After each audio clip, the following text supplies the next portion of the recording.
وفاة شابة بملهى ليلي بأكادير، ووفاة إمام مسجد أثناء تأديته لخطبة الجمعة بجماعة سواح الإقليم الحسيمة.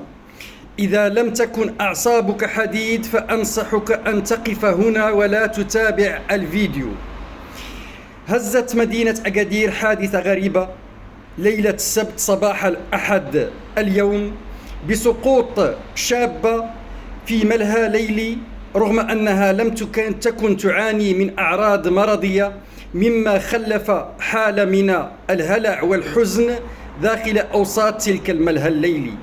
فاستدعيت عناصر الوقاية المدنية والمصالح الأمنية بشكل سريع، واستمعوا إلى كثير من الشهود، وأرسلت جثة الهالكة إلى التشريح الطبي لتحديد الملابسات الحقيقية للوفاة. وهذه الجمعة كان وفاة إمام مسجد وهو يزاول خطبة الجمعة من فوق المنبر.